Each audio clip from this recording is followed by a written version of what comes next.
అంబేద్కర్ ఆశయాలను కొనసాగిద్దాం. బాబాసాహెబ్ అంబేద్కర్ ఆశయాలను దేశంలో ఉన్న ఈరోజు మహనీయుని జయంతి జరుపుకుంటున్న, దేశంలో ప్రపంచవ్యాప్తంగా జరుపుకుంటున్న అంబేద్కర్ జయంతి నాయకులకు, సభ్యులకు, ప్రజలందరికీ బహుజన్ రాజ్యాధికారి పార్టీ తరపు నుంచి మీ అందరి శుభాకాంక్షలు తెలియజేస్తున్నాం. ఈరోజు మరి ఒక గొప్ప పర్వదినం, ఒక పండుగ రోజు.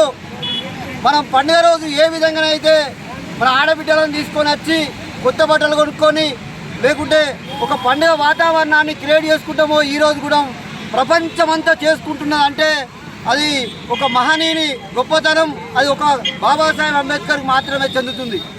కాబట్టి మిత్రులారా, ఈ రోజున ఈక్వాలిటీ, సమానత్వాన్ని, సౌభ్రాతృత్వాన్ని, ప్రజల్లో పోతే ఐక్యత భావాన్ని, స్నేహపూర్వకంగా మంచిగా ఉండే ఒక ఈక్వాలిటీని తీసుకొచ్చింది బాబాసాహెబ్ అంబేద్కర్.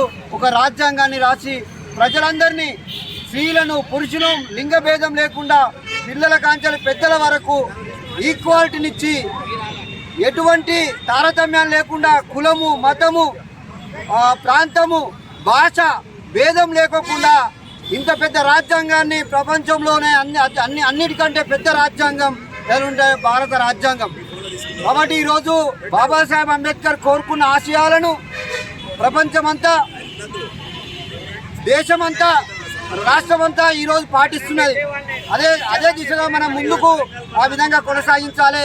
ఆ దిశగానే ఇంకా కొన్ని రాజకీయ పార్టీల వల్ల నిర్లక్ష్యం జరుగుతున్న మాట వాస్తవమే.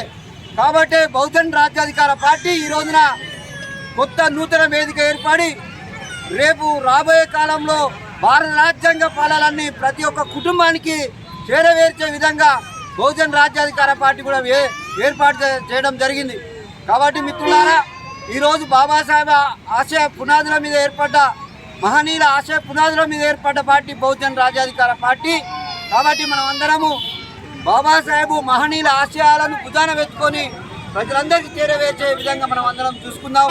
ఈ మహనీయుని జయంతికి జరుపుకుంటున్న మా కార్యకర్తలకు, రాష్ట్ర కమిటీ సభ్యులకు, అదేవిధంగా అధ్యక్ష వహిస్తున్న జన్ను సాంబన్నకు ప్రత్యేకమైన ధన్యవాదాలు తెలియజేస్తూ జై భీమ్, జై భారత్, జై భీమ్, జై భీమ్, జై భీమ్.